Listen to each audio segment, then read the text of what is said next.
ગુજરાતના 11 સહિત કોંગ્રેસે વધુ 57 ઉમેદવારોના નામ કર્યા જાહેર. આણંદથી અમિત છાવડા, છોટાઉદેપુરથી સુખરામ રાઠવા, સાબરકાંઠાથી તુષાર ચૌધરી, અમરેલીથી જેનીબેન ઠુમ્મરને ઉતાર્યા મેદાનમાં. આ સાથે રાજ્યમાં 18 બેઠકો પર ચિત્ર થયું સ્પષ્ટ.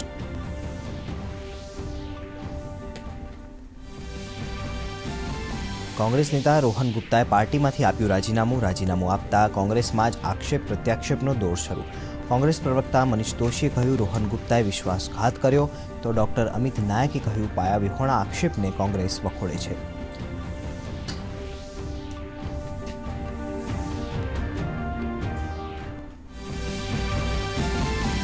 લોકસભા ચૂંટણીમાં મતદાન માટે મતદાર ફોટો ઓળખ કાર્ડ ઉપરાંત અન્ય 12 દસ્તાવેજો પણ રહેશે માન્ય. જોબ કાર્ડ, બેંક પોસ્ટની ફોટોગ્રાફ સાથેની પાસબુક, શ્રમ મંત્રાલયના યોજના હેઠળ આપવામાં આવેલા હેલ્થ ઇન્સ્યોરન્સ સ્માર્ટ કાર્ડ રહેશે માન્ય.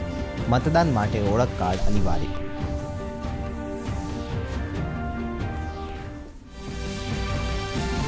મોરબી ઝુલતા પુલ દુર્ઘટના કેસમાં સુપ્રીમ કોર્ટે જયસુખ પટેલના શરતી જામીન કર્યા મંજૂર. 14 માસ બાદ મોરબી સબજેલમાંથી છૂટીને બહાર આવશે જયસુખ પટેલ, તો અગાઉ 10માંથી 6 આરોપીને મળી ચૂક્યા છે જામીન.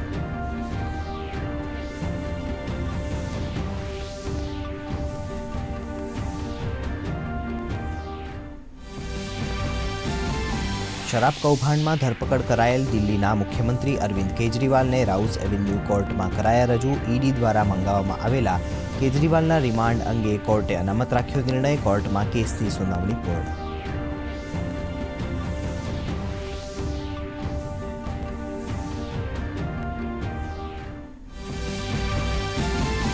ભૂતાનમાં પ્રધાનમંત્રી નરેન્દ્ર મોદીનું ભવ્ય સ્વાગત. પ્રધાનમંત્રીને ભૂતાનના સર્વોચ્ચ નાગરિક સન્માન ઓર્ડર ઓફ ધ ડ્રુક ગ્યાલ્પોથી કરાયા સન્માનિત. સંબોધનમાં પ્રધાનમંત્રીએ જણાવ્યું, આગામી 5 વર્ષમાં ભારત ભૂતાનને 10,000 કરોડની કરશે સહાય.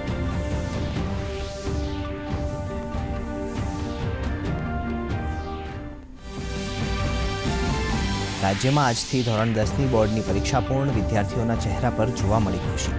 પરીક્ષા માટે નોંધાયા હતા 9,17,000થી વધુ વિદ્યાર્થીઓ.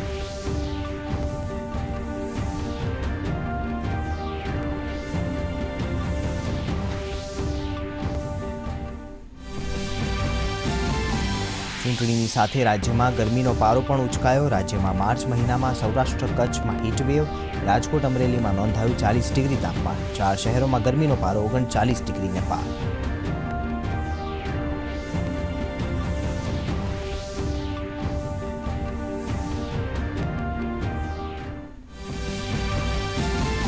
આજથી શરૂ થશે આઈપીએલ મહાકુંભ. ચેન્નઈમાં રોયલ ચેલેન્જર્સ બેંગ્લોર અને ચેન્નઈ સુપર કિંગ્સ વચ્ચે રમાશે ઓપનિંગ મેચ.